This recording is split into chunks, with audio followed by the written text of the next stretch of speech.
Balance changes season 71 working in progress at the moment, so there's a pretty small one, but I definitely will say that there's some of them I'm really happy it is getting a buff, while some of them are getting a nerf too. So I can't wait to talk about it. Make sure to leave a like, subscribe. Let's do this. So guards are getting a damage nerf. It's going to 122 to 115. This is a minus 6%. Some people will say that this is not going to be making a big of a change, but I'm going to have to basically disagree with you, because instead of one guard, there are three guards, and that total guards, especially if it's targeting by one troop itself, can really make a difference in my opinion. And with this nerf, I definitely would say the guards might not be a S tier card anymore. Just what I'm thinking. But of course, Goblin Gain and also guards always compete there and there for the best 3 Elixir Swarm cards. Sometimes Goblin Gain are the best, while sometimes guards are the best. In my opinion, guards was always the better one, because it survives, log, arrow, zap, you name it. It's one of those cards with the shields that if you actually do log it, you're gonna have to spend more elixir with it. Sometimes, if you do leave it alone, it could get a little bit of chip damage right there, could make it a little bit of difference. So I'm not surprised they're actually nerfing the damage, but at the same time, I feel like that Goblin Gang should be nerfed too. You could definitely say that Cannon Evolution's definitely got the bigger nerf right here. So Barrage Radius going to 2.5,000 to 2,000. That's a minus 20% right there. I can't blame them for nerfing the Cannon Evolution. It's definitely one of those best evolution itself at the moment, just because for 3 Electro getting that barrage of damage, not bad. Basically, like, I think about like fireball damage, and just overall, well, I think it's actually about like more of arrows damage, but still for 3 Elixir and all of that, and also 9 attacks, not, I was about to say 8, but 9 attacks too. I can't blame them for actually doing this, and just overall, Canon Evolution, in my opinion, was always top 1 best evolution. But with this change, I don't think so. Okay, I really don't think so. It might be top 2 or top 3 at after this change, if it does go on. Okay, they could remove it. It happened before, but I think this was definitely a needed nerf.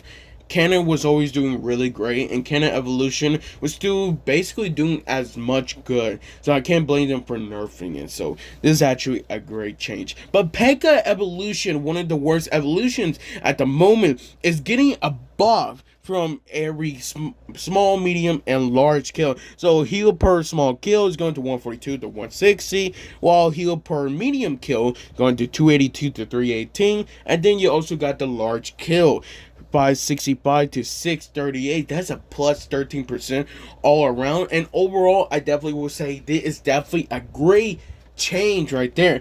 And I gotta give it a little reason why. It's just because ever since P.E.K.K.A got a nerf, the reason why, I can't blame it.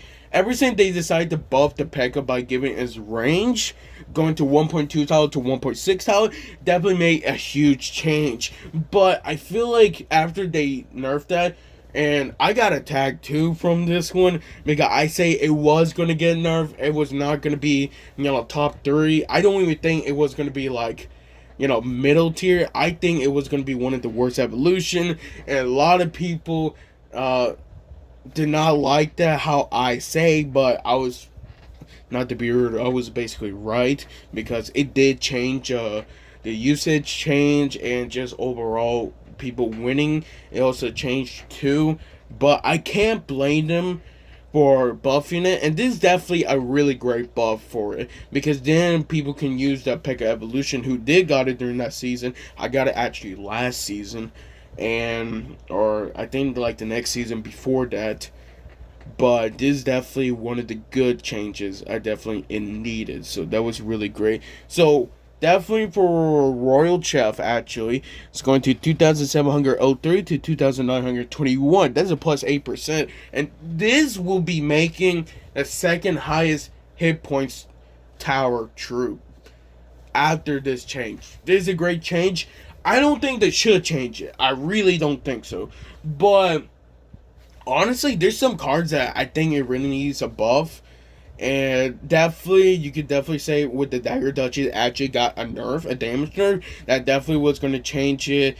Dagger Duchess, maybe, I'm not going to lie. I think Dagger Duchess might be the worst tower troop after all of this. You could say Cannoneer, but I really think with this changes, I think actually Dagger Dutch is back to like the worst tower troop, honestly. But it's only means necessary. I was wrong before, and I could be wrong with this one. But it's all a matter with the pros, because not to be rude or anything, I feel like the casual players, they don't really give a huge percentage of like voting when this card is going to get buffed or all of that. So I can't blame anyone who thinking, oh, the card is still, or at least the tower troop is still really good. Look, I feel like they're really doing this for people who are, are higher, like top 200, just because they have more experience with the card itself. Like I'm not a pro player. I definitely will say I'm not a pro player, but I definitely will say when it comes to balance change, you could definitely change it, and it could make a noticeable change. I do think it needs more balance change cards. I think cards like Zappies needs a big buff. Honestly, Zappies, I think is one of the worst cards at the moment. And then like the spawners, honestly, just remove the spawners. That'd be pretty fine. But see if we could buff the wizard. Maybe give it a rework instead of a like a buff. I think a rework can actually really work with that. But yeah, there's many cards I think in the balance change. I don't know why they only did like 4.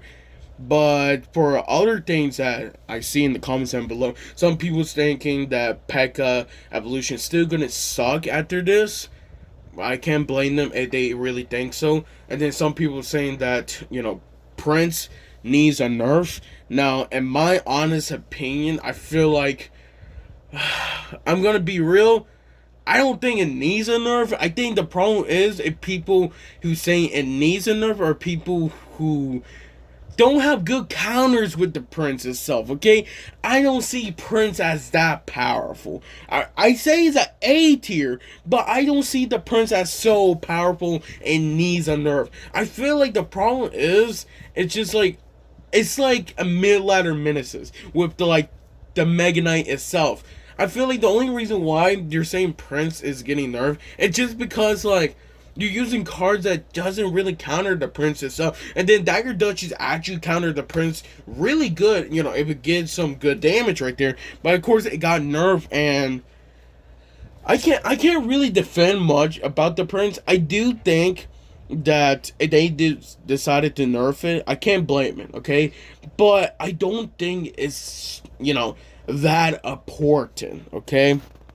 But I do think that if you are talking about cards that possibly do need a nerf, Boss Bandit. I don't know what you guys are not adding this. I feel like they don't want to add it for people who already spend money. And bro, to be honestly real, why they didn't nerf it? I don't know why.